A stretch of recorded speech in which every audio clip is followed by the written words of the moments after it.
να προχωρήσουμε στο επόμενο πάνελ. Να είστε καλά. Τώρα θα καλέσω στο βήμα την κυρία Καϊμάρα Ρίζου και φυσικά τον κύριο Θωμαίδη και την κυρία Γεωργίου.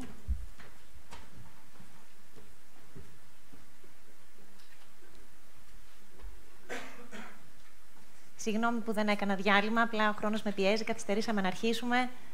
Αντιλαμβάνομαι ότι όλων μας ο χρόνος είναι πολύτιμος, να είμαστε μέσα στο χρόνο.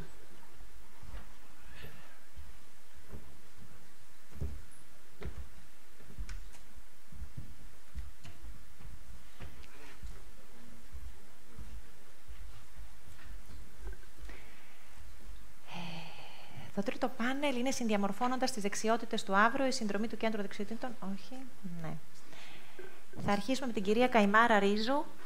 Κυρία Καϊμάρα, ψυχολόγων, σύμβουλος σταδιοδρομίας και επαγγελματικού προσανατολισμού, συνεργάτης ΚΑΔΑ, χαρτογραφώντας τις δεξιότητες του αύριο και τη Φλόρινα. Πάμε. Σας ευχαριστώ πολύ για την πρόσκληση. Είμαι πολύ χαρούμενη που είμαι ανάμεσά σας και πολύ χαρούμενη που είμαι σε αυτό το πάνελ. Με τον Χρήστο γνωριζόμαστε πάνω από 25 χρόνια, αλλά έχουμε να βρεθούμε πάνω από τόσα χρόνια. Και θα ξεκινήσω πριν πω αυτό το πολύ σημαντικό θέμα για το Κέντρο Ανάπτυξης Δεξιοτήτων και πώς μπορούμε να βοηθήσουμε τους νέους μας στην πόλη μας και γενικότερα στον νομό μας να παραμείνουν εδώ. Ότι ο αείμνηστος Κατσανέβας έλεγε ότι θα αλλάξουμε τουλάχιστον 9 καριέρες στη ζωή μας. Τώρα έκανα μία σύντομη αναφορά στο παρελθόν με τον Χρήστο. Όλοι από τότε που γνωριστήκαμε έχουμε αλλάξει πάρα πολλές δουλειές. Που σημαίνει τι? Ότι κάθε πρόκληση που ερχόταν στη ζωή μας, είτε αρνητική είτε θετική, δεν την αξιολογούσαμε αρνητικά, αλλά ευκαιρία για να εξελιχθούμε.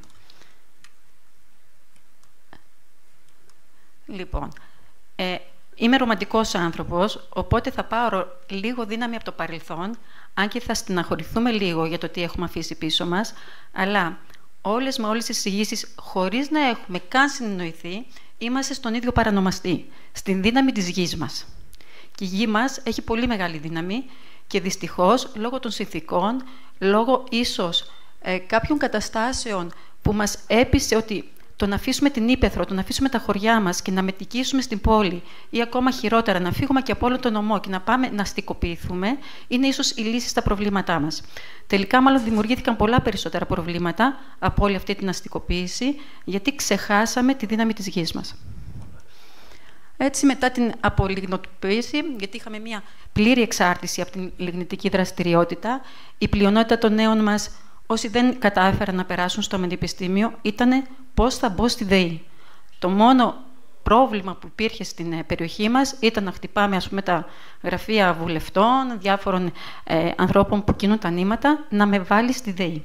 Οπότε, αυτό ήταν ένας μονόδρομος για τους νέους που δεν θέλησαν να σπουδάσουν, δεν μπόρεσαν να σπουδάσουν ή τελικά επέλεξαν να μην σπουδάσουν γιατί να πάω να σπουδάσω. Οπότε, έχουμε ένα περιορισμένο πρωτογενή τομέα, έτσι κι αλλιώς. Και αυτά είναι ενδεικτικά κάποια από τα προϊόντα που παράγει ο τόπος μας.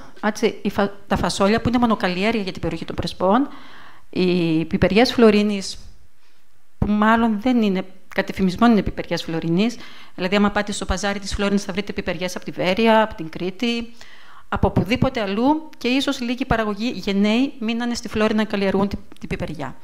Έχουμε τα σταφύλια μας που όλοι αναφερθήκατε και στο κρασί μας που είναι pop, έτσι, έχουμε πάρα πολλά κρασιά που έχουν βραβευτεί και στο εξωτερικό. Οι φράουλες, η ενδυμική, η δικιά μας η τοπική φράουλα, που λίγες ρίζες έχουν μείνει ακόμα, γιατί παλαιότερα ξέρουν καλύτερα οι ειδικοί, γιατί δεν είμαι ειδική στον χώρο της αγροτικής οικονομίας. Υπήρχε ένα υβριδικό, είχαν έρθει από την Γαλλία, από ό,τι έχω πληροφορηθεί. Οπότε ξερίζωσαν την ενδυμική μας, την δικιά μας τη φράουλα που άντεχε σε άλλες συνθήκες και τώρα έχει μείνει πάρα πολύ μικρή παραγωγή. Τα εμνοερήφια και εκείνα. Είναι μια εικόνα από μια φίλη μας από την Πρέσπα, είναι τα τσιρόνια. Όσοι δεν έχετε δει τσιρόνια κρεμαστά στεγνά, ναι, μεν οι πιπεριές οι στεγνές που τις κρεμάμε, αλλά κύριε Βασιλόπουλε, τα τσιρόνια μας. Λοιπόν, τι γίνεται? Έχουμε έναν περιορισμένο, επίσης δευτερογενή τομέα και τυποποίηση, με αποτέλεσμα, πέρα από το ξινό νερό που θα μας μιλήσει και ο Χρήστος ως Πρόεδρος και φυσικά να μας πούν ακριβώς τις προοπτικές. Κάτι που με πονάει προσωπικά ως Φλωρινιώτισσα είναι ότι το παραδοσιακό βυζαντινό κερί τελείωσε. Κανένας δεν ξέρει πλέον τη τέχνη. Οι τελευταίοι έχουν αποχωρήσει από τη ζωή.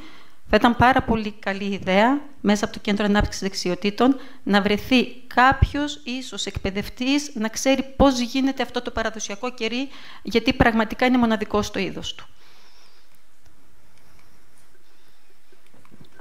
Η Φλόρινα είναι και η Φλόρινα που λέμε των δημοσίων υπαλλήλων. Πάντα κάπως έτσι εγώ μεγαλώνοντας έμαθα να ζω σε αυτή την πόλη. Ότι δεν υπάρχει πολύ πρωτογενής τομέας, ίσως και οι κλιματολογικές συνθήκες είναι αυτές που οι αγρότες μας μόνο μια φορά μπορούν να κάνουν εισοδιά, μόνο μια φορά μπορεί να καλλιεργήσουν και πάντα έλεγαν προς τον νότο, αυτοί καλλιεργούν τα χωράφια τους 2 και 3 φορές και εμείς έχουμε μόνο μια παραγωγή. Τι άλλαξε λοιπόν? Αυτή είναι η Φλόρινα του σήμερα. Είχαμε ένα εργοστάσιο, 2-3, έτσι στην περιοχή μας και αυτό έκλεισε. Και πλέον μείναν άνεργοι άνθρωποι που δεν έχουν άλλες δεξιότητες. Γιατί ήταν εκεί, μόνο εργαζόμενοι στο τομέα στη ΔΕΗ. Ο πρωτογενής τομέας επίσης έχει μια φθήνουσα πορεία. Πέρα από τα φασόλια που υπάρχει αυτή η μεγάλη παραγωγή των πρεσπών, που ευτυχώς λέμε όλοι φασόλια πρεσπών, και ας είναι και από τη Καστοριά, αυτό μας συμφέρει. Δεν ξέρω αν υπάρχουν φίλοι Καστοριανοί εδώ. Κωνσταντίνο μου. Μας συμφέρει όμως, λένε. Φασόλια πρεσπών και ας τα παίρνουμε από την Καστοριά. Εγώ δεν κατάγομαι την Καστοριά, μένω και τα τελευταία χρόνια, αλλά δηλώνω και εκεί. Λοιπόν, έχω περιφερειακή συνείδηση. Όπως σας είπα, η πιπεριά Φλωρίνης, κατ' εφημισμό πιπεριά Φλωρίνης, τα σταφύλια μας φυσικά και ακόμα ανθίζουν. Η φράουλα, όπως ανέφερα, ότι φθήνει. Επίσης και από τα νεοερήφια, και αυτό δεν το ξέρω γιατί σας λέω έχω σχέση με τη γη, αλλά μιλάω με ανθρώπους και λένε πόσοι μείναμε στα χωριά με πρόβατα.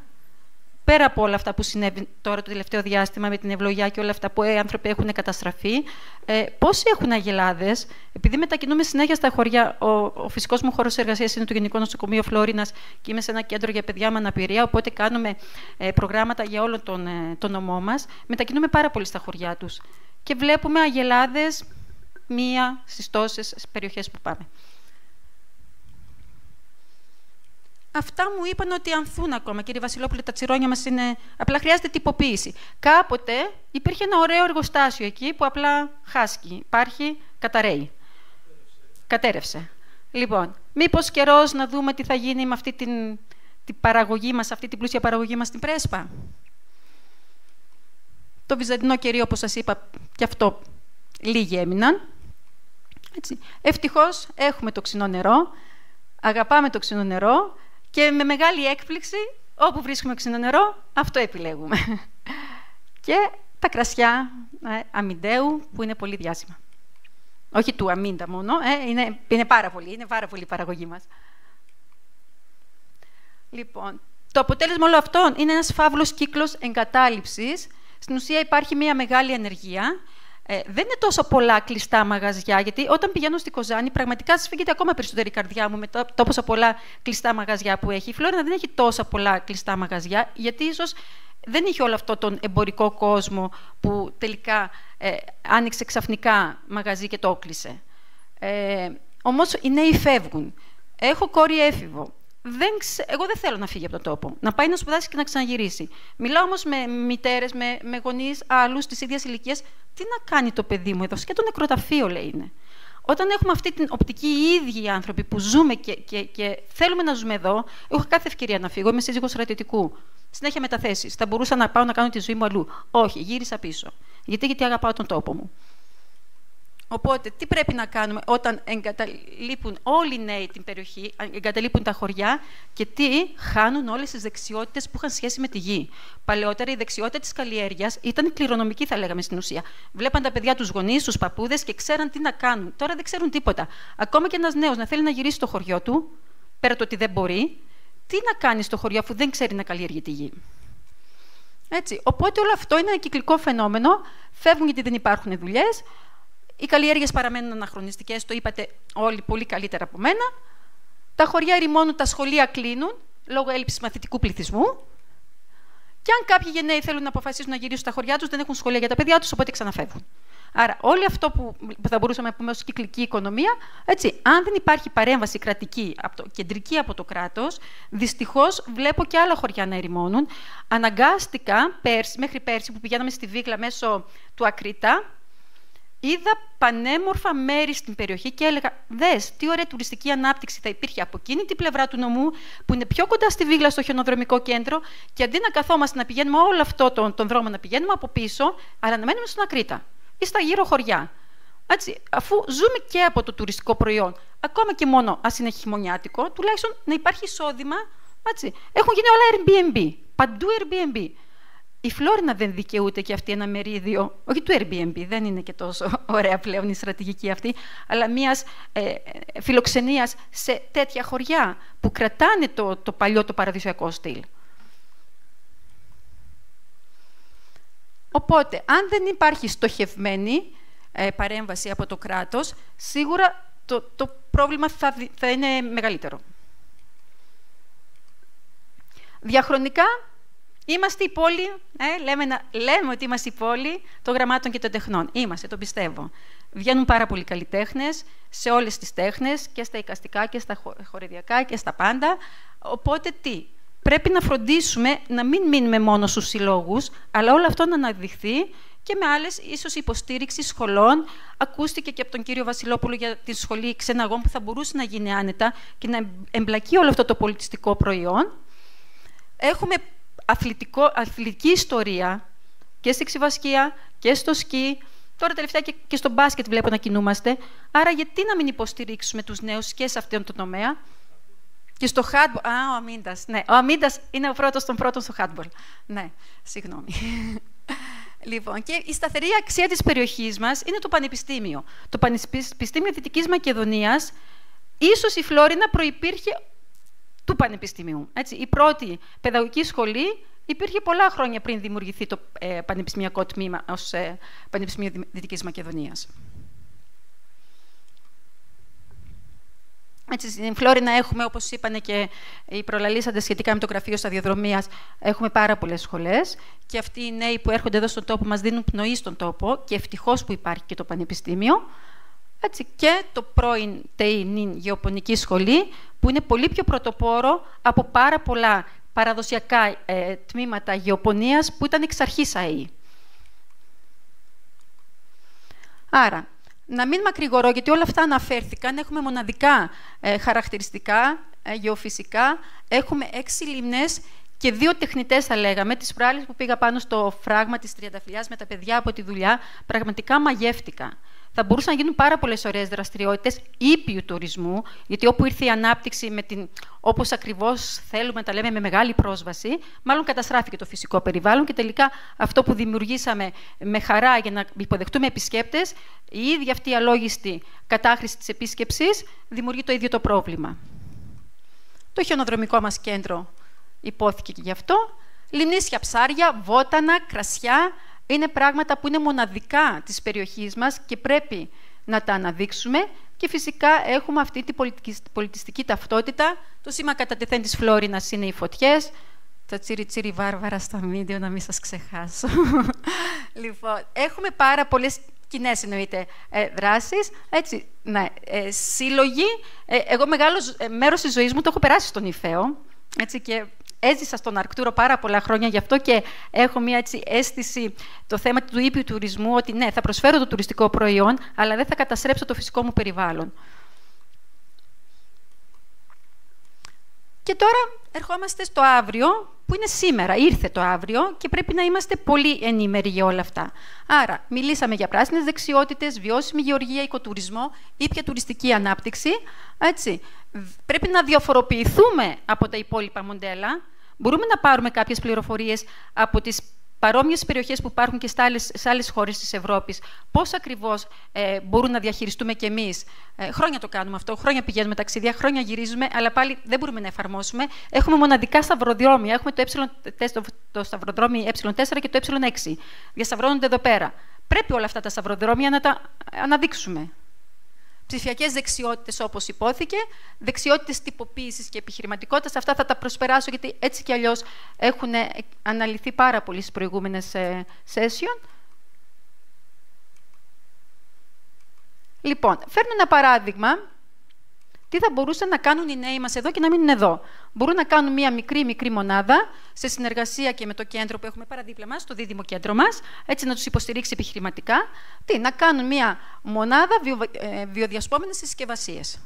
Τα σκουπίδια μας να τα κάνουμε πάλι χρήσιμα. Και όχι με την έννοια της ανακύκλωσης και έφυγαν ως ανακύκλωση, που ευτυχώς στη Δυτική Μακεδονία είμαστε πρωτοπόροι στην ανακύκλωση και το πενευόμαστε όπου και άμα βρεθούμε. Έτσι, για πολλά χρόνια ζούσα στη Κέρκυρα και δεν ξέραν τι να κάνουν τα σκουπίδια τους. Και έλεγα: ρε παιδιά, εμείς από τότε που γεννιούνται τα παιδιά μας ξέρουν να κάνουν ανακύκλωση. Εσείς δεν ξέρετε να πετάξετε τα πλαστικά από τα χαρτιά. Και όμως είμαι πολύ περήφανη για την περιοχή μας. Έτσι, άρα θα μπορούσαν να κάνουν βιοδιασπόμενες συσκευασίες με σακουλάκια. Είμαστε πάρα πολύ καταναλωτικοί και τη κάθε ντομάτα και το κάθε πορτοπακάλι πρέπει να το έχουμε σε συσκευασία, τα κάθε δισκάκια, το κρέας πρέπει να το έχουμε σε συσκευασία. Όλες αυτές οι συσκευασίες πού πάνε? Καταστρέφουν το περιβάλλον μας. Οι επόμενες γενιές δεν ξέρω πού θα ζήσουν. Έτσι, και όλα αυτά είναι στους 17 στόχους της βιώσιμης ανάπτυξης. Έχουμε 8 από τους 17 στόχους, άμα κάνουμε μια τέτοια μικρή επιχείρηση. Η κυκλική οικονομία και αναζωογόνηση της υπαίθρου, υπάρχουν πάρα πολλά project. Ένα είναι το European Startup Village Forum, που μπορούμε να μπούμε και να δούμε πάρα πολλές πληροφορίες και μπορούν να ενταχθούν και μικρές επιχειρήσεις μας σε αυτό το δίκτυο. Έτσι, υπάρχει και το site που είναι πάρα πολύ εύκολο να μπει κάποιος να πάρει πληροφορίες. Και φυσικά όλο αυτό είναι εθνικό συμφέρον. Θα μείνουν οι νέοι στην περιοχή μας, είμαστε τριεθνές, θα μείνουν στα σύνορα, θα προστατεύσουμε την περιοχή, έτσι, και θα υπάρχει η μείωση, τα λέγαμε, της υπογεννητικότητας, γιατί υπόθηκε κιόλας, έχουμε μεγάλη μείωση του πληθυσμού. Νομίζω εχθές υπόθηκε στα εγγένεια ότι 13% είμαστε κάτω. Ναι. Κάτι τέτοιο, ναι. Δυστυχώς. Ναι, κάτι τέτοιο. Ναι. Λοιπόν, οπότε όλα αυτά θα αναζωογονήσουν τα χωριά μας. Είναι κρίμα να κάνουμε βόλτα στην Ήπεθρο και να μην βλέπουμε ανοιχτές πόρτες, να μην βλέπουμε παιδιά να τρέχουν στις πλατείες ή να είναι στις αυλές τους και να ακούμε τις φωνές τους. Φυσικά με κεντρική πρωτοβουλίες, μακάρι να μεταφερθούν και όλα αυτά στο κεντρικό κράτος. Άρα όλα αυτά είναι επένδυση και οι προκλήσεις στη δράση, όλα αυτά είναι η απάντηση του Κέντρου Δεξιοτήτων. Αυτά μπορούμε να τα υλοποιήσουμε στο Κέντρο Δεξιοτήτων. Εγώ, βέβαια, ως ψυχολόγος και σύμβουλος, είμαι στον άλλο τομέα της ενδυνάμωσης του προσωπικού, είτε είναι στο πλαίσιο της ανεργίας, είτε είναι γιατί θέλουν να κάνουν μετάβαση σε έναν άλλο χώρο εργασίας. Εκεί μπορούμε να τους βοηθήσουμε με βιογραφικά, με συνεντεύξεις, πώς να σταθούν, πώς να είναι ανταγωνίσιμοι, θα λέγαμε, στην αγορά.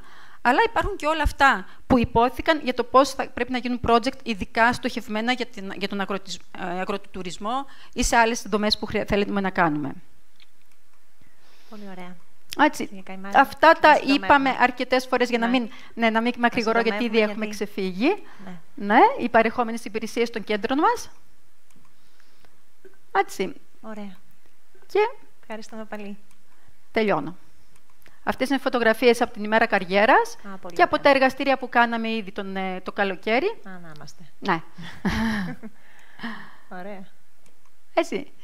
Δεν είναι απλές δομές κατάρτισης. Είναι ένα εφαλτήριο για να κάνουμε κάτι καλύτερο για το τόπο μας. Σας ευχαριστώ πολύ. Και εμείς, κυρία Καριμάρα, να είστε καλά. Θα συνεχίσουμε με την κυρία Βανθίου Γεωργίου, χημικός μηχανικός διευθύντρια στην Ξινό Νερό, μονομετοχική ΑΕ ΟΤΑ, και ο κύριος Χρήστος Τομαΐδης, οικονομολόγος, πρόεδρος ΔΣ Ξινό Νερό, μονομετοχική. Οι ανάγκες σε δεξιότητες από την πλευρά του επιχειρήν. Το Ξινό Νερό ως παράδειγμα τοπικής ανάπτυξης. Ο λόγος σε εσάς, επιτέλους. Θα με επιτρέψετε να παραμείνουμε εδώ πέρα, γιατί εμείς δεν ετοιμάσαμε για παρουσίαση για να μπορέσουμε να παρουσιάσουμε. Δεν πειράζει. Θα κάνουμε ανοιχτό διάλογο. Εκμήνυση ομιλία, η οποία είναι και πολύ καλύτερη. Ανοιχτό διάλογο, πολύ έτσι ωραία. δεν είναι? Αυτό ήταν και το στοίχημα. Βέβαια, και είναι πάρα πολύ ενδιαφέρον αυτό που συζητάμε. Και θα μείνω σε αυτό που είπε η κυρία Καϊμάρα όσον αφορά ότι ό,τι προέρχεται από το τόπο μας προέρχεται από τη γη. Έτσι, και το περιβάλλον το οποίο έχει. Είμαι πατέρας 3 αγοριών. Ο μεγάλος είναι περίπου 9 χρονών. Βλέπω ότι βιωματικά του αρέσει να ζει, του αρέσουν τα άλογα, του αρέσουν τα σκυλιά, του αρέσουν οι ποδηλασίες, του αρέσει η φύση πάρα πολύ. Οπότε οι δεξιότητες ενδεχομένως είναι εκεί και εγώ, σαν πατέρας, οφείλω να το σεβαστώ και να κινήσω διαδικασία προς εκείνη τη διαδικασία. Δεν θα ήθελα να γίνει δικηγόρος, δεν θα ήθελα να γίνει γιατρός. Καθότι βλέπουμε όλο αυτό το πεδίο, κύριε Βασιλόπουλε, το τι μεγάλες ανάγκες έχει και θα πρέπει και εμείς ως μεγαλύτεροι και ως γονείς να βλέπουμε αν τυχόν μπορούμε να κατευθύνουμε τα παιδιά μας με μια διακατεύθυνση. Άρα λοιπόν Και εμείς οι μεγάλοι έχουμε την ευθύνη αυτής της ανάπτυξης του τόπου. Τώρα, όσον αφορά για το ξινό νερό, θα μιλήσω έτσι λίγο ιστορικά κάποια πραγματάκια και να δούμε λίγο αυτή την πορεία η οποία καταγράφεται ως σημαντική για το τόπο. Σπουδαία. Έτσι τουλάχιστον μας λένε όλοι. Έτσι είναι σπουδαία. Έτσι, καταρχήν το πολύ σημαντικό στοιχείο είναι να γνωρίζουμε ότι το ξινό νερό είναι μια δημοτική επιχείρηση. Είναι ξινό νερό μονομετοχική ΑΕ-ΟΤΑ. Άρα είναι μια επιχείρηση του Δήμου. Και είναι ίσως η μοναδική επιχείρηση στην Ελλάδα. Δεν έχουμε βρει κάποια άλλη ανάλογη, η οποία το αποτέλεσμα της παραγωγής είναι ένα εμπορικό βιομηχανικό προϊόν το οποίο διατίθεται στην ελεύθερη αγορά, μπαίνει στα ράκια του σούπερ μάρκετ, μπαίνει στην εστίαση. Όλες οι άλλες επιχειρήσεις, οι οποίες γνωρίζουμε που είναι δημοτικές, είναι επιχειρήσεις που διαχειρίζονται τοπικά ακτές, λατομεία, τέτοιας μορφής ή παροχή υπηρεσιών, θέατρα κλπ. Άρα λοιπόν μια βιομηχανική επιχείρηση καθαρά αυτού του τύπου, εμείς τουλάχιστον μέχρι στιγμής δεν έχουμε εντοπίσει. Όταν λοιπόν και το πολύ σημαντικό ποιο ήταν ότι εγώ είμαι ερετός. Είμαι εκλεγμένος στο Δήμο Αμυντέου και ανέλαβα πρόεδρος στο Ξινό Νερό. Είναι η δεύτερη θητεία μου που κάνω τώρα στο Ξινό Νερό. Το 2019 εκλέχθηκα. Λίγο μετά ανέλαβα την προεδρία του Ξινού Νερού. Εκεί λοιπόν τι αντιμετώπισα, τι βρήκα. Βρήκα μια επιχείρηση η οποία δεν είχε διευθύνει τα τελευταία 8-9 χρόνια. Η τελευταία διευθύντρια είναι η γυναίκα του κ. Ιωαννίδη, του Στέφανου, η οποία έφυγε από την επιχείρηση και για πολλά χρόνια δεν ήταν εκεί πέρα, δεν υπήρχε διευθύντρια. Και παράλληλα σχεδόν ξεκινήσαμε την πορεία με την κυρία Γεωργίου. Άρα λοιπόν βρήκαμε μια επιχείρηση η οποία στο προσωπικό της, σαν δημοτική υπαλλήλου, ως δημοτική επιχείρηση και δημοτικός υπαλλήλους, ήταν γερασμένη. Ίσως ο νεότερος εκείνη τη στιγμή ήταν 55-56 χρονών. Και όταν ξεκίνησα κι εγώ στην επιχείρηση τότε, για 1,5 μήνα πήγαινα και παρατηρούσα και μόνο το τι ακριβώς και πώς λειτουργήσε εκείνη η επιχείρηση. Δεν μιλούσα, έβλεπα. Δεν είναι πολύ αισιόδοξο αυτό. Ήταν πάρα πολύ δύσκολο να δεις μια επιχείρηση που ήταν γερασμένη. Έτσι, μια επιχείρηση η οποία διοικούταν με ένα μόνο άτομο εκείνη τη χρονική στιγμή. Μετά έρθει η κυρία Γεωργίου και μπήκε στην επιχείρηση. Έτσι, και έπρεπε να βρούμε και είχαμε και την φήμη ότι είχαμε ίσως το καλύτερο προϊόν ανθρακούχο νερό στην Ελλάδα. Ξέρετε, οι πηγές στην Ελλάδα είναι τρεις. Οι φυσικές είναι το ξινό νερό, φυσικές ανθρακούχο είναι το ξινό νερό, είναι η Δουμπιά και η Σουρωτή. Η μοναδική που παρέμεινε ως δημοτική επιχείρηση 100% είναι το ξινό νερό. Με τα υπέρ και τα κατά. Άρα λοιπόν, σαν διοίκηση, τότε πρέπει να εντοπίσουμε τα δύνατα σημεία και να αρχίσουμε λίγο-λίγο να χτίζουμε για να μπορέσουμε να πάμε εκεί που πιστεύουμε ότι μπορούσε να φτάσει το προϊόν. Άρα λοιπόν, τι έπρεπε το πιο σημαντικό στοιχείο να γίνει, έπρεπε να επενδύσουμε στον άνθρωπο. Γιατί το προϊόν, σαν προϊόν, το είχαμε αναγνωρισμένο και υπήρχε και αυτή, θα το έλεγα τυχαία, μια τεχνητή έλλειψη στην αγορά για το προϊόν, καθότι δεν υπήρχε παραγωγή βασικά για να μπορέσει να καλύψει τη ζήτηση, αλλά όλος ο κόσμος μιλούσε για το προϊόν που δεν έβρισκε πουθενά. Στα ράφια, στα μαγαζιά, ενώ ήθελε να το βρει. Άρα λοιπόν εκεί υπήρχε μια ζήτηση η οποία περίμενε. Απ' την άλλη όμως, για να φτάσουμε να καλύψουμε αυτή τη ζήτηση, έπρεπε να δημιουργηθούν κάποιες συνθήκες. Η πρώτη συνθήκη ήταν ο άνθρωπος. Κατά την άποψή μου, πάντα ο άνθρωπος είναι το πιο σημαντικό στοιχείο σε οποιαδήποτε επιχείρηση. Και η δεύτερη συνθήκη ήταν η παραγωγή. Αρχίσαμε λοιπόν να χτίζουμε. Τότε η κυρία Γεωργίου μπήκε στην επιχείρηση, ανανεώθηκε αναγκαστικά το προσωπικό, αλλά είχαμε και άλλα προβλήματα. Γιατί ως δημοτική επιχείρηση δεν μπορούσαμε να προσλάβουμε. Γιατί υπήρχαν οι περιπτώσεις του ΑΣΕΠ. Αλλά ο στόχος και η αποστολή να μεγαλώσουμε ήταν μονόδρομος. Αλλά έπρεπε να βρούμε άλλες λύσεις, τις οποίες τις βρήκαμε. Έτσι, και μεγαλώνουμε λίγο-λίγο. Όταν ξεκινήσαμε το 2019-20, τότε μιλούσαμε για 10 περίπου υπαλλήλους. Και τώρα μιλάμε για 54-55 υπαλλήλους. Άρα λοιπόν κάτι κάναμε καλά όσον αφορά στο πώς μπορούμε να αναπτύξουμε την επιχείρηση. Επίσης τα νούμερα είναι επίσης δυνατά. Τότε ήταν ο τζίρος κοντά στο 1 εκατομμύριο κύκλους εργασιών, μια κερδοφορία κοντά στο 150 με 200.000 ευρώ. Και τώρα μιλάμε το 2024 κλείσαμε κοντά στα 7 εκατομμύρια και κάναμε μια κερδοφορία κοντά στο 1,7. Άρα λοιπόν έξω περίμενε μια αγορά πάρα πολύ σημαντική για εμάς και έπρεπε λίγο-λίγο να ακολουθήσουμε. Με τα στοιχεία που είχαμε τότε, με τη γραμμή παραγωγής που είχαμε τότε, που έπρεπε να τη ξεχρονίσουμε, να μπούμε σε επενδυτικά προγράμματα. Ενταχθήκαμε σε ένα επενδυτικό πρόγραμμα το οποίο τον επόμενο μήνα ξεκινάμε, το υλοποιούμε καλώς συγχρόνως των πραγμάτων, για να κάνουμε μια νέα μονάδα, μια νέα παραγωγή, μια νέα παραγωγική μονάδα, στην οποία φυσικά πλέον και απαιτήσεις στο προσωπικό θα είναι και μεγαλύτερες. Ξέρετε, ήμασταν μια επιχείρηση και είμαστε μια επιχείρηση εντάσσεως εργασίας μέχρι τώρα, αλλά περνάμε σε μια άλλη εποχή, στην οποία πάμε σε εντάσσεως τεχνολογίας, θα έλεγα κεφαλαίου. Έτσι, αυτή όμως η μετάβαση είναι πολύ δύσκολη για εμάς. Για ποιο λόγο? Γιατί ενώ είμαστε δημοτική επιχείρηση και υπάρχουν και άλλες συνθήκες, κοινωνικοί λόγοι για να παρέχουμε εισοδήματα σε οικογένειες, να μπορούμε να δίνουμε ευκαιρία σε κόσμο να εργαστεί και να παράγεται και το αποτέλεσμα. Έτσι, απ' την άλλη όμως, είναι αμήλικτες οι συνθήκες. Γιατί οι νέες γραμμές παραγωγές είναι όλες αυτόματες. Οπότε πρέπει να κουμπώσουμε κάπως και την ανάγκη του κοινωνικού μας χαρακτήρα ως επιχείρηση, αλλά παράλληλα και τις ανάγκες να είμαστε καλύτεροι και πλέον πολύ ανταγωνιστικοί τόσο στην ποιότητα του προϊόντος, έτσι, όσο και στην ανάπτυξη αυτών. Και οι γραμμές παραγωγής σύγχρονες, όπως γνωρίζετε, έτσι, δεν θέλουν πολλά άτομα να δουλεύουν, θέλουν λίγα άτομα, πολύ υψηλή τεχνολογία και γνώση για να φέρουμε εις πέρας. Άρα λοιπόν αυτό είναι μια μεγάλη πρόκληση για την επιχείρησή μας. Θα δούμε πώς θα το κουμπώσουμε. Έτσι. Τώρα, σαν Ξινό Νερό, έχουμε και ένα άλλο πολύ μεγάλο σημαντικό απ' την άλλη πλεονέκτημα, θα έλεγα, ή το αποτέλεσμα του να είμαστε δημοτική επιχείρηση. Είναι ότι τα κέρδη της επιχείρησης, ένα μεγάλο ποσοστό αυτών επανατοποθετούνται στην κοινωνία. Πώς? Γυμναστήρια, σχολεία, δρόμοι, κάμπινγκ. Κάναμε το κάμπινγκ του ριζική ανακαίνιση του κάμπινγκ του Αγίου Παντελεήμωνα, των υποδομών, πολιτιστικοί σύλλογοι, εκδηλώσεις. Όλο αυτό το πλαίσιο, το οποίο ακόμα το αναζητάμε στην καλύτερη μορφή του, αλλά πλέον γίνεται, παλιότερα δεν γινότανε. Έτσι, πώς αυτό λοιπόν θα φέρει πολλά θετικά, να αφήσει ένα μεγάλο θετικό πρόσημο στην κοινωνία. Άρα λοιπόν βλέπετε το Ξινό Νερό είναι μια περίπτωση ιδιαίτερη. Ό,τι και αν κάναμε μέχρι τώρα, 0 budget σε marketing, γιατί υπήρχε αγορά έξω, δεν μπορούσαμε να επενδύσουμε σε αυτό, γιατί η παραγωγική μας δυνατότητα είναι πάρα πολύ μικρή. Αναπτυσσόμαστε σιγά σιγά και φοβόμαστε ότι αν κάνουμε μια δυναμική πολιτική, ίσως θα μας έφερνε σε πρόβλημα, να μπορούμε να ικανοποιήσουμε ακόμη παραπάνω τη ζήτηση. Ακόμα λοιπόν η καμπύλη είναι προς τα πάνω, όπως αποτυπώνεται, αλλά αρχίζει λίγο πιστεύω να κλείνει. Όταν φτάσουμε εκεί στην οποία τα κύλα πάνε προς τα κάτω που λένε, έτσι εκεί λοιπόν θα αρχίσουμε λίγο και εμείς να κάνουμε και άλλες πολιτικές όσον αφορά την ενδυνάμωση του προϊόντος στην αγορά, της προβολής του αυτού. Μέχρι στιγμής όμως είμαστε σε πολύ χαμηλά και ρηχά νερά. Ο στόχος είναι όπου υπάρχει Ελλάδα να υπάρχει και ένα μπουκαλάκι Ξινό Νερό. Η περσινή παραγωγή σε μπουκάλια ήταν κοντά στα 10 εκατομμύρια φιάλες, περίπου κάθε ένα για κάθε έναν Έλληνα. Και έτσι, ο στόχος είναι πολύ μεγάλος, θα το δούμε στην πορεία. Πάρα πολύ ωραία. Πάρα πολύ ωραία. Κυρία Γεωργίου, θα μας πει για λόγια, να ακούσουμε τη φωνή της. Τόσο όμορφη κυρία, το πάνελ και να μην την ακούσουμε. Καλησπέρα και από μένα. Καλησπέρα, καλώς ήρθατε. Όπου υπάρχει Ελλάδα, θέλουμε να υπάρχει και ένα ξινό νεράκι. Νομίζω ότι είμαστε πολύ κοντά στο να μπορέσουμε να υλοποιήσουμε αυτό το στόχο. Όλη αυτή η διαδρομή έγινε σιγά σιγά με σταδιακά βήματα. Από το 20 όντως ήμασταν 13 άτομα, το 20. Τώρα είμαστε 54 συν τους εξωτερικούς συνεργάτες. Σας προσκαλώ όλους να έρθετε να επισκεφτείτε το εργοστάσιό μας. Θα δείτε ότι το μεγαλύτερο ποσοστό είναι νέοι άνθρωποι. Δίνουμε την ευκαιρία και εγώ όταν ξεκίνησα σε νέους ανθρώπους να αποκτήσουν την εμπειρία, να αποκτήσουν την πρακτική. Αυτό που είπε προηγουμένως και ο πρόεδρος είναι τους θέσαμε το στόχο μας. Αυτό το στόχο το χτίζουμε μαζί σιγά σιγά και προσπαθούμε να τον υλοποιήσουμε.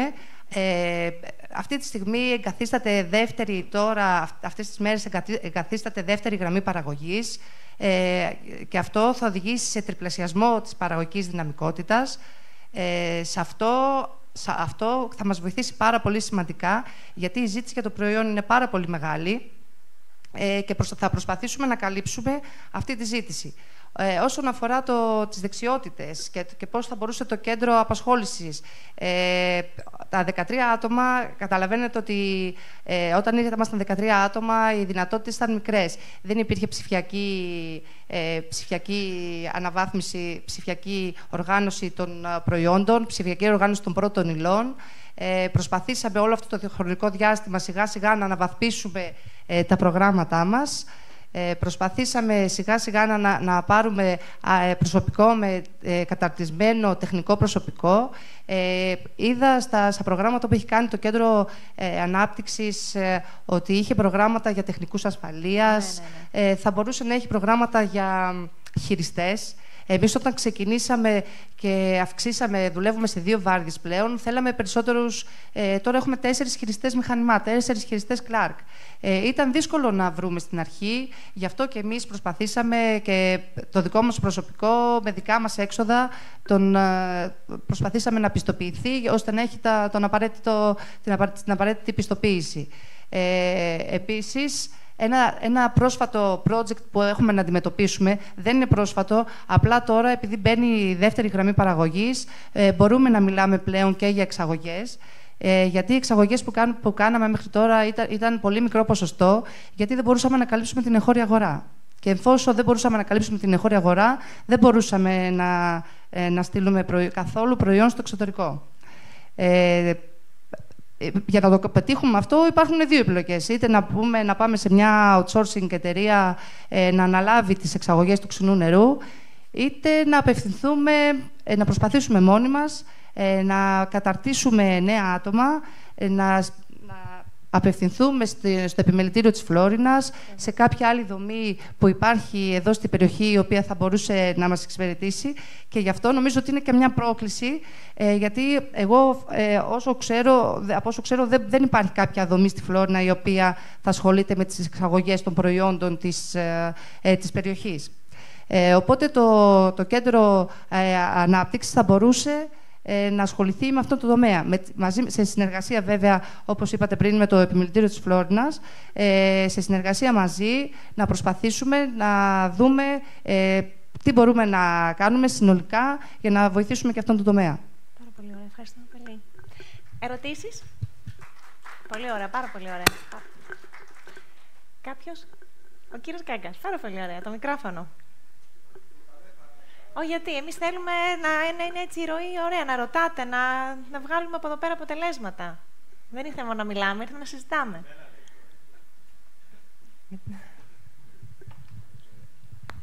Είμαστε μέσα στον χρόνο, είμαστε μια χαρά. Συγχαρητήρια για όλη την ανάπτυξη που βλέπουμε διαχρονικά. Σε εσάς θα ήθελα να απευθύνω την ερώτηση. Η ανάπτυξη του ξινού νερού στα ράφια ήρθε να αντικαταστήσει κάποιο άλλο προϊόν ή ήταν η αγορά, δηλαδή κάποιος που έπινε ένα ανθρακούχο νερό το αντικατέστησε με το ξινό νερό ή τώρα να πίνει ξινό νερό? Γιατί θέλω να πω ότι έχουμε αντικαταστήσει, έχουν μειωθεί οι εισαγωγές του Περιέ, ας πούμε, γιατί πίνουν ξινό νερό, ή ξαφνικά κάποιοι ξεκίνησαν να πίνουν και το ξινό νερό? Γενικώς η κατηγορία του νερού είναι σε μια ανωδική τάση και η τάση που καταγράφεται στο ανθρακούχο νερό είναι ότι ο κλάδος αυτό το κομμάτι, αναπτύσσεται με 17% στον κλάδο των σούπερ μάρκετς και αυτή είναι μια επίσημη έρευνα από μεγάλη εταιρεία και αξιόπιστη εταιρεία της Ελλάδος. Εμείς σε αυτό λοιπόν το κομμάτι του σούπερ μάρκετ τρέχουμε με 67% αύξηση στη τιμή, όταν ο κλάδος, ας πούμε, το κομμάτι του sparkling τρέχει με 17%.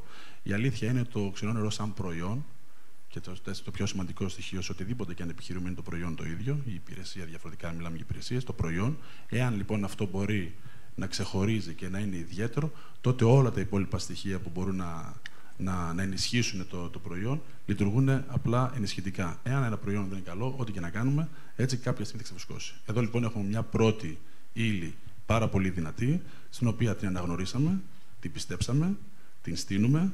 Φυσικά, να μην βγάλω και το παιχνίδι και το θέμα των διανομών, στο οποίο αναδιοργανώθηκε και όλο το κανάλι της διανομής του προϊόντος. Όλη λοιπόν αυτή η συνέργεια έφερε αυτό το αποτέλεσμα. Ναι, τρέχουμε αυτή τη στιγμή με μια αύξηση κάθε χρόνο της τάξης του 50% στο κύκλο εργασιών.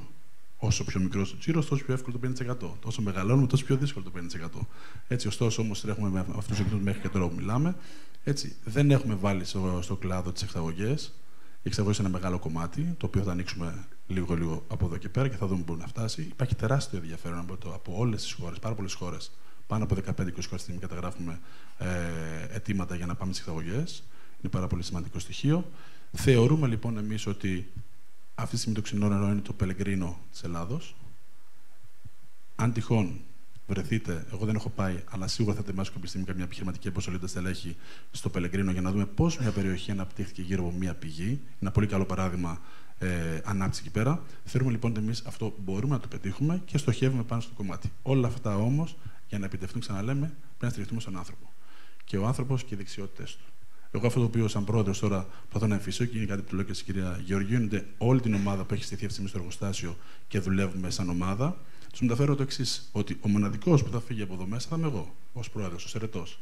Άρα λοιπόν, αυτό που επιδιώκω να κάνω είναι να μπορέσω να στήσω έτσι, με τον τρόπο που θα μπορέσω, όσο μπορέσω, μια κουλτούρα στην επιχείρηση, η οποία να μπορέσει έτσι να πάει την επιχείρηση βήματα μπροστά. Ευχαριστούμε πολύ. Πάρα πολύ, κύριε Πρόεδρε. Κάποιος? Κύριε Βασιλόπουλε? Ναι. Βασικά ήθελα να συγχαρώ τους εισηγητές του πάνελ. Η κυρία Καϊμάρα έκανε μια καταπληκτική παρουσίαση που ίσως μπήκε και στα χωράφια τα δικά μας, αλλά το παρουσίασε πολύ εύστοχα και πάρα πολύ ωραία.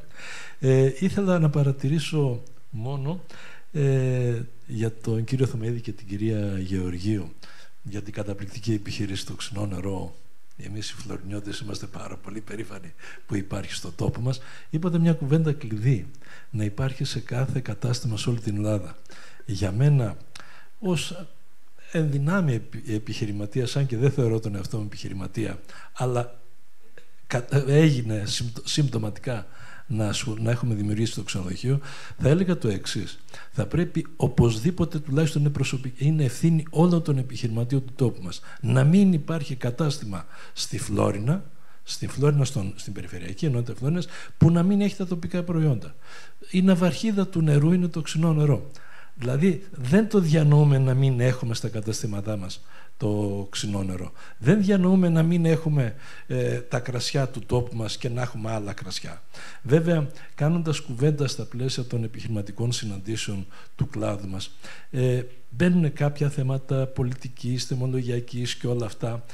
Πιστεύω ότι πρέπει να βρούμε έναν τρόπο να διαβουλευτούμε, ώστε όπως και να έχει, ο επισκέπτης της Φλόρινας θα πρέπει να δοκιμάσει τα τοπικά προϊόντα. Είτε πρόκειται για εδέσματα και κυρίως φυσικά για το ξινό νερό, όπως είπα, η ναυαρχίδα, αλλά και για τα κρασιά μας. Και ίσως στα πλαίσια μέσα από την ομπρέλα του επιμελητηρίου. Πάντως πρέπει να βρούμε κάποια φόρμουλα, να συνεργαστούμε και να προωθήσουμε την ταυτότητα του τόπου μας. Ευχαριστώ. Okay. Είναι σημαντικό να πούμε ότι όλες οι μεγάλες κάβες του νομού, να μην πω της Δυτικής Μακεδονίας, έχουμε και εδώ πέρα και τον κύριο Μπέλη, ο οποίος είναι συνεργάτης μας, έτσι, πασχίζουν για το προϊόν. Θέλουν πάρα πολύ να το προωθήσουν, το αναγνωρίζουμε αυτό και γι' αυτό το λόγο και η πολιτική, η οικονομική, η τιμολογική πολιτική για την περιοχή είναι διαφορετική. Και επίσης έχουμε και την επιστρεφόμενη υφιάλη σαν προϊόν για την περιοχή για να βγει ακόμη και ανταγωνιστικό. Κάτι που η επιστρεφόμενη υφιάλη στα μικρά και στα μεσαία μπουκάλια δεν πηγαίνει, δεν υπάρχει σε άλλες περιοχές πλην την περιοχή μας. Άρα λοιπόν εμείς προσπαθούμε, κύριε Βασιλόπουλε, να δώσουμε αυτή την παρουσία όσο δυνατόν περισσότερο στα καταστήματα της περιοχής. Έτσι, είναι βασικό στοιχείο. Επίσης, να αναφέρω ότι αυτή τη στιγμή όλοι φυσικά έχετε πιει την πορτοκαλά, τη λεμονάδα του ξένου νερού, τη θυμάστε, φαντάζομαι από τα παλιότερα. Έπρεπε το προϊόν αυτό να σταματήσει να παράγεται. Γι' αυτό και κάναμε μια αναστολή της παραγωγής πριν από μια πενταετία. Και αυτή την πρωτοβουλία την είχα πάρει τότε εγώ και ευτυχώς ο τότε δήμαρχος την άκουσε. Και γιατί? Γιατί είχαμε μια γραμμή παραγωγής και έπρεπε να σταματάμε να παράγουμε νερό στο οποίο ήμασταν γνωστοί για να παράγουμε ξινό νερό ή πορτοκαλά, στο οποίο ήταν τοπικό προϊόν. Δηλαδή πρέπει να σταματήσουμε να στέλνουμε στην Αθήνα για να πουλάμε λεμονάδες στην Άνω Καλλινίκη. Ήταν λάθος στρατηγική αυτή. Οπότε κατευθείαν σταματήσαμε να παράγουμε τότε για να δείξουμε χώρο, να εξυγχρονίσουμε και να δώσουμε περισσότερο χώρο και χρόνο στο νερό, αλλά παράλληλα δεν αγνοούμε ότι η δυνατότητα να παραχθούν προϊόντα άλλα, όπως αναψυκτικά ή νερά με γεύσεις από τη συγκεκριμένη πηγή, είναι πολύ σημαντικό. Άρα λοιπόν κάναμε αναστολή και ετοιμαζόμαστε και σχεδιάζουμε να βγούμε και με νέα προϊόντα. Δεν έχουμε ακόμα κάτι καταλήξει, ωστόσο όμως έχουμε πλάνο να αναπτυχθούμε και σε αυτό το κομμάτι των άλλων προϊόντων. Εκεί λοιπόν φυσικά θα χρειαστούμε και άλλο προσωπικό, με δεξιότητες, με γνώσεις, για να μπορέσουν να υποστηρίξουν όλο αυτό το project. Πάρα πολύ ωραία. Ευχαριστώ πολύ. Λοιπόν, κάποιος άλλος. Η κυρία Θεοδόρου.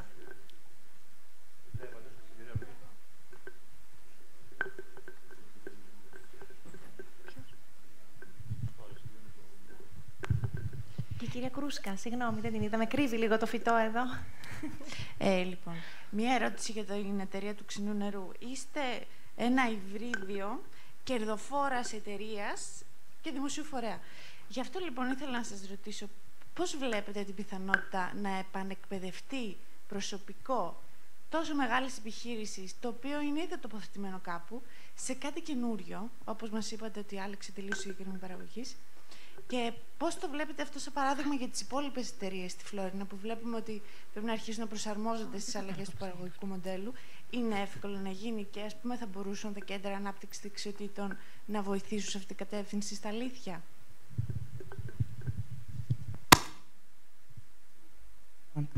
Όπως είπαμε και πριν, σίγουρα θα μπορούσαν, γιατί εμείς το scale-up το κάναμε σιγά-σιγά, από το 20 μέχρι το 25, κάθε χρόνο ανεβάζαμε 50% την παραγωγή.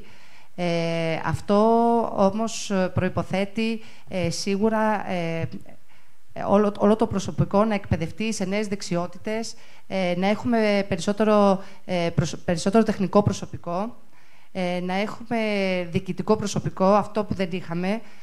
Οπότε, σίγουρα το κέντρο απασχόλησης θα μπορούσε να μας βοηθήσει, όπως για παράδειγμα στις εξαγωγές. Στις εξαγωγές χρειαζόμαστε βοήθεια. Αυτή τη στιγμή είναι αυτό που μελετούμε και επεξεργαζόμαστε στο γραφείο τώρα. Δηλαδή, τον επόμενο μήνα θα πρέπει να έχουμε καταλήξει πώς πρέπει να γίνουν οι εξαγωγές. Επίσης, το logistics. Έγινε scale-up και σε αυτό. Είχαμε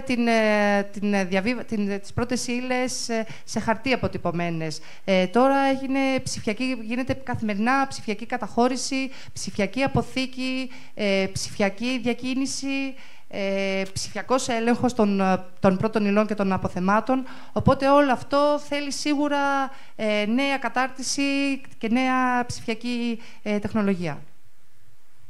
Αυτό που είπατε, κυρία Θεοδόρου, ότι το πιο σημαντικό είναι στην επιλογή του προσωπικού, την οποία θα κάνει κάθε μία επιχείρηση και όχι μόνο δικιά μας, είναι να πάρει τέτοια την οποία θα δεκτικά στο να αναπτυχθούν οι ίδιοι. Αν τυχόν βρίσκουμε τείχο από τον ίδιο και μιλάμε για μια δημοτική επιχείρηση, έτσι, καταλαβαίνετε γιατί πράγμα, ότι οι μόνιμοι υπάλληλοι του εργοστασίου, εντάξει, αντιλαμβάνεστε ότι κάποιοι από αυτούς δεν είναι πολύ εύκολο να μπορέσουν να αναπτυχθούν τεχνικά είτε σαν δεξιότητες. Οπότε, εκεί είναι ένα πολύ σημαντικό στοιχείο στην επιλογή που θα γίνουν, που ακόμα μπορούμε μέσω των τρόπων που έχουμε βρει να κάνουμε επιλογή του προσωπικού στις κέραιες θέσεις, οι οποίες μπορούν να δώσουν βηματισμό για την ανάπτυξη επιχείρησης, να παίρνουμε τέτοια άτομα τα οποία είναι δεκτικά και να θέλουν να αναπτυχθούν πρώτα οι ίδιοι και μέσα από αυτούς να αναπτύσσεται και το ξηρό νερό. Και αυτό πρέπει να κάνουν, φαντάζομαι, όλες τις επιχειρήσεις. Έτσι. Πρώτα οι ίδιοι να θέλουν. Πολύ ωραία. Κυρία Κρούσκα. Ο κύριος νομικός. Και νομική όλογο σε εσάς. Κάτι καλό θα μας πει ο κύριος νομικός. Αρχικά, συγχαρητήρια για όλη αυτή την εξέλιξη της τελευταίας πενταετίας. Την παρακολουθώ και προσωπικά, καθώς η μητέρα μου είναι από το Γαμίτεο.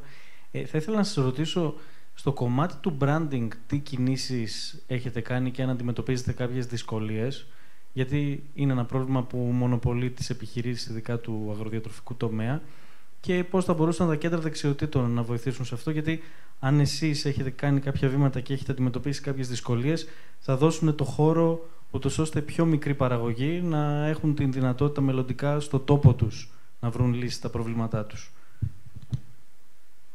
Ποιος θα απαντήσει, ποιος θέλει? Όλη αυτή η ανάπτυξη που τα τελευταία χρόνια καταλαβαίνετε ότι είναι πάρα πολύ γρήγορη και μπορούν κάποια πράγματα να αντιμετωπίστηκαν όχι όχι σοβαρότητα, να πω, στην βαθύτητα, το οποία πρέπει να γίνει από την αρχή.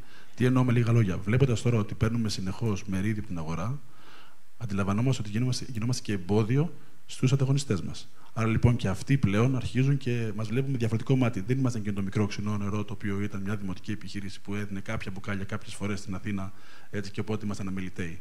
Τώρα πλέον έχουμε μπει μέσα είμαστε ένα πρόβλημα για αυτούς. Άρα λοιπόν αυτό που κάνουμε, και χθες είχαμε μια συζήτηση για αυτό το κομμάτι, είναι ότι είναι μεγάλη και πολύ σοβαρή αυτή η ανάγκη στο να δούμε το branding συνολικά, με στοιχεία, με αναλύσεις, από την ετικέτα και τη συσκευασία και την πολυσκευασία και το προϊόν σε γυαλί, μήπως πάμε και αλλού, όλο το κομμάτι ολιστικά, είναι κάτι που τώρα λίγο το κουμπάμε σε διαφορετικό και πολύ πιο σοβαρό, θα λέγα, επίπεδο.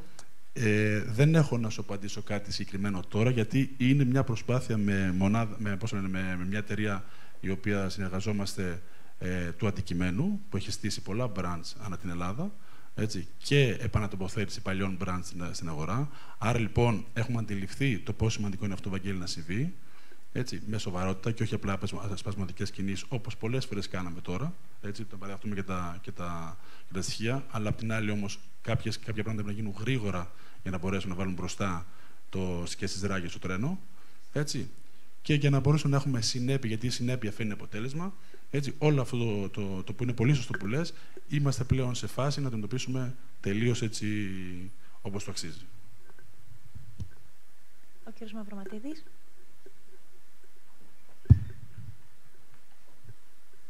Πολύ ωραία. Λοιπόν, κωδικοποιημένες συγχαρητήρια πρώτα απ' όλα για τις τοποθετήσεις. Είναι η αλήθεια ότι έχουμε κουραστεί όλοι, αλλά όσοι μείναμε εδώ πέρα, μείναμε γιατί υπάρχει ουσιαστικό περιεχόμενο. Άρα σας αποζημιώνει το αποτέλεσμα, Σημεία για να έρθουμε λίγο. Κέντρα δεξιοτήτων, δεξιότητες. Έχει αναλυθεί, έχει εκτελεστεί. Είναι ξεκάθαρο, ζητάτε, τυποποιείτε, όχι πολύ βαριές προφανώς. Η κυρία Κρούσκα ξέρει καλύτερα και οι υπόλοιποι, όχι πολύ βαριές. 2-3 ευέλικτα, έξυπνα, αυτά που θέλει η αγορά. Θα πάτε για εξαγωγές.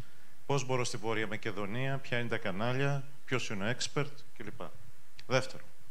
Εσείς αυτή τη στιγμή προφανώς δεν ξέρω, θα μου πείτε αν έχετε R&D department. Εάν δεν έχετε R&D department, κάποια στιγμή πρέπει. Εγώ είμαι ο διευθυντής του Περιφερειακού Ταμείου Ανάπτυξης της Μακεδονίας, περιφέρεια της Μακεδονίας δηλαδή. Θα πρέπει λίγο να δείτε όλα τα tools τα οποία γίνονται από τη μετάβαση, από το ΕΣΠΑ, από την περιφέρεια, για να δείτε τι μπορείτε να αξιοποιήσετε με χαμηλότερο κόστος για να πουσάρετε την επιχείρηση. Ξέρω ότι ήσασταν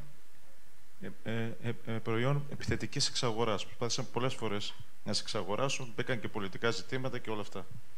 Το γεγονός ότι καθίσατε και ακριβώς κάνετε μία αναδιανομή στην τοπική κοινωνία με μετρήσιμα, αλλά δεν υπάρχει μόνο με μετρήσιμα, είναι και το ζήτημα της κουλτούρας. Δηλαδή ότι μπορεί να σταθεί κάποιος πέρα από το να είναι ένα branding και να κάνει ένα rebranding, όπως είπατε κτλ. Είναι πολύ σημαντικό.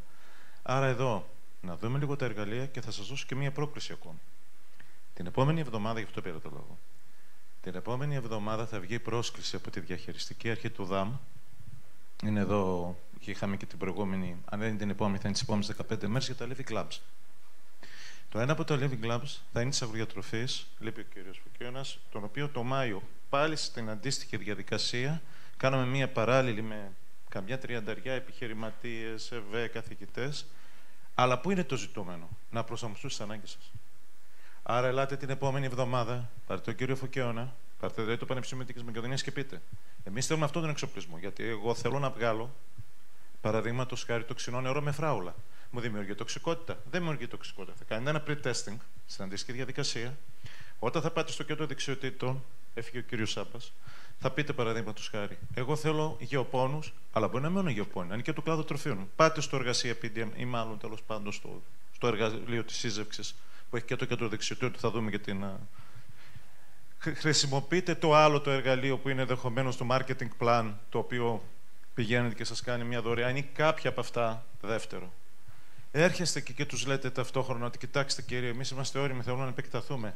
Μου τα δίνετε αυτά, γίνεται? Ναι, γίνεται. Όχι, δεν γίνεται γιατί πρέπει. Αυτά λοιπόν πρέπει να δημιουργηθεί ακριβώς επειδή έχει τη λογική της κομιούνας με την καλή έννοια του όρου, της συνεργατικότητας και όλο αυτό.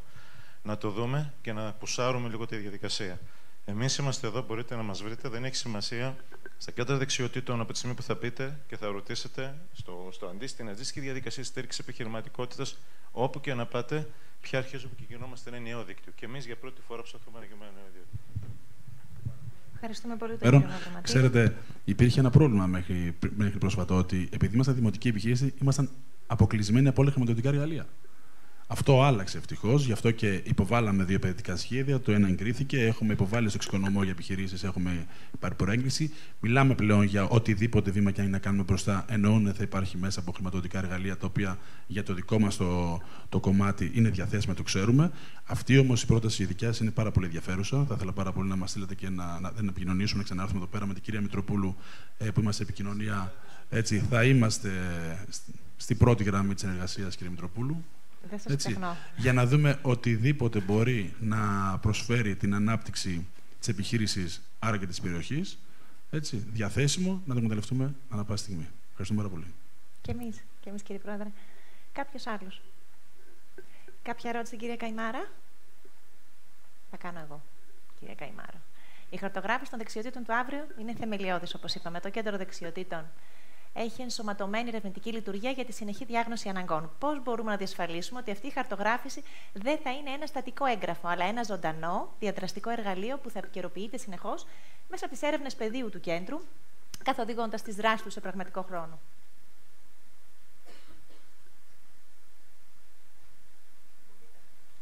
Να κοκκινήσει. Το κέντρο απευθύνεται σε ανθρώπους. Και ο άνθρωπος είναι ένας ζωντανός οργανισμός. Και μονίμως μέσα στα εργαστήρια, κάναμε τα 3 εργαστήρια μέσα στο καλοκαίρι, υπήρχε μία όσμωση. Δεν ήταν απλά ελάτε να κάνουμε ένα βιογραφικό, ελάτε να κάνουμε μία συνέντευξη, ελάτε να βρούμε όλα αυτά τα εργαλεία που έτσι κι αλλιώς σε διαδραστικό επίπεδο θα πρέπει να είναι και σε πολύ προσωποποιημένους παιχνίδια, να παίξουμε παιχνίδια ρόλων για να μπορέσουν να ενισχυθούν. Γιατί οι πιο πολλοί νέοι φοβούνται να πάνε να δώσουν συνέντευξη, τι θα με ρωτήσουν, πώς θα σταθώ. Όλα αυτά χρειάζεται λίγος χρόνος, είναι η αλήθεια. Αλλά τα ίδια τα παιδιά, οι ίδιοι ωφελούμενοι, λέγανε τις ιδέες τους. Αυτές οι ιδέες δεν πήγαιναν στο βρόντο, καταγράφονταν. Έτσι. Οπότε, μέσα από τους ίδιους τους ανέργους, γιατί θα ήταν πάρα πολύ ωραίο να έχουμε, όταν μιλάμε για ανεργία, όταν μιλάμε για αλλαγή εργασιακού περιβάλλοντος, είναι τελείως διαφορετικό το αντικείμενο. Αλλά θα μπορούσαν οι ίδιοι να πούν, αν δεν μας πούν τι ακριβώς είναι αυτό που οραματίζονται να κάνουν στο τόπο μας, έτσι είναι νέα παιδιά τα οποία είναι γεννημένα μέσα στη ψηφιακή τεχνολογία. Και υπόθηκε ότι ναι, μεν είναι γεννημένα, αλλά τελικά στην ουσία δεν τη χρησιμοποιούν όπως πρέπει. Τη χρησιμοποιούν ίσως για να χάνουν και τον χρόνο τους πολλές φορές. Άρα, μπορούν μέσα από όλα αυτά τα δίκτυα που μπαίνουν και βλέπουν διάφορες εικόνες του εξωτερικού, πώς μπορεί να μεταφερθεί στο δικό μας τόπο. Οπότε αυτή η όσμωση, αυτή η καταγραφή των αναγκών γίνεται από τους ίδιους τους ανθρώπους, τους ωφελούμενους, και εμείς ανταποκρινόμαστε πάρα πολύ γρήγορα σε αυτό. Δηλαδή, στην ουσία, τα ίδια τα εργαστήρια, τα επόμενα εργαστήρια πραγματοποιούνται από τις απαιτήσεις που κάνουν οι ωφελούμενοι στο προηγούμενο εργαστήριο. Ναι. Κατάλαβα. Πολύ ωραία. Ευχαριστώ πολύ. Θέλετε να πείτε κάτι, κύριε Θωμαίδη? Ωραία. Τότε να κάνω εγώ μια ερώτηση και απαντάει. Είμαι έκπληκτος. Πάντα μου αρέσει πάρα πολύ. Πολύ ωραία, χαίρομαι που το λέτε αυτό. Απευθύνομαι στον κύριο Θωμαίδη, στην κυρία Γεωργίου, όποιος θέλει απαντάει. Το ξενό νερό αποτελεί πρότυπο. Εντάξει. Αν έπρεπε να δώσετε μία και μόνο συμβουλή σε μια τοπική επιχείρηση για το πώς να επενδύσει σωστά στους ανθρώπους της, ποια θα ήταν αυτή και ποιο είναι το πιο κρίσιμο μάθημα που πήρατε εσείς στην ανάπτυξη του δικού σας προσωπικού? Για δουλειά. Έτσι, το πιο σημαντικό. Δεύτερον, να θέλουν να αναπτυχθούν οι ίδιοι προσωπικά, όπως ανέφερα και προηγουμένως. Έτσι. Τρίτον, οι ίδιοι να μπορούν να έχουν τα αυτιά τους ανοιχτά και τα μάτια ανοιχτά, έτσι να βλέπουν πώς ο οργανισμός τρέχει για να τρέχουν παράλληλα και αυτοί. Η επιλογή του προσωπικού έχουμε πει ότι είναι από τα κορυφαία στοιχεία τα οποία πρέπει να έχει μια επιχείρηση όταν επιλέγει το κόσμο του. Άρα λοιπόν αυτά τα 3 στοιχεία θεωρώ ότι είναι διαβατήριο για να μπορέσει μια επιχείρηση, η διοίκησή της, έτσι, να σχεδιάσει, να προγραμματίσει για να υλοποιήσει οποιοδήποτε πλάνο έχει στο μυαλό του. Πάρα πολύ ωραία. Και μια τελευταία ερώτηση. Αν κάποιος θέλει να μιλήσει φυσικά. Φυσικά, Ξένια μου, εννοείται.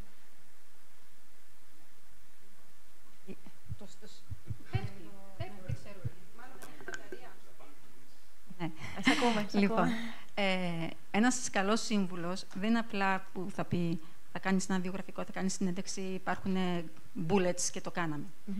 Χρειάζεται ο ίδιος να έχει πληροφόρηση της αγοράς.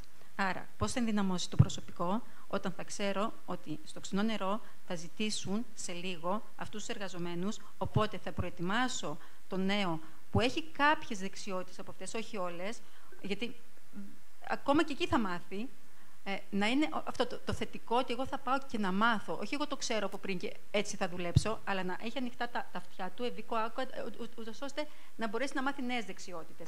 Άρα, η σύνδεση με την αγορά εργασίας έχει να κάνει και από τον ίδιο το σύμβουλο πώς ακριβώς ανταποκρίνεται στις ανάγκες της αγοράς και πώς τις μεταφέρει και μέσα στο κέντρο. Πάρα πολύ καλά. Κυρία Γεωργίου, θέλετε κάτι να προσθέσετε? Και να δημιουργήσουμε μαζί τους στόχους και να προσπαθήσουμε όλοι μαζί να υλοποιήσουμε το στόχο. Όλοι μαζί, ο στόχος να είναι κοινός και από κοινού να συνεισφέρουμε στην υλοποίηση του στόχου μας. Πάρα πολύ ωραία. Πολύ ωραίο αυτό που είπατε. Με έχετε καλύψει γενικά, αλλά θα κάνω μια τελευταία ερώτηση για να κάνετε εσείς το recap.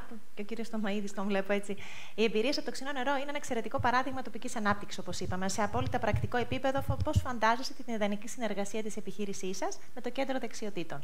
Θα στέλνετε τους εργαζόμενους σας για upskilling σε νέες τεχνολογίες? Θα αναζητούσατε από το κέντρο υποψηφίους με συγκεκριμένα προσόντα?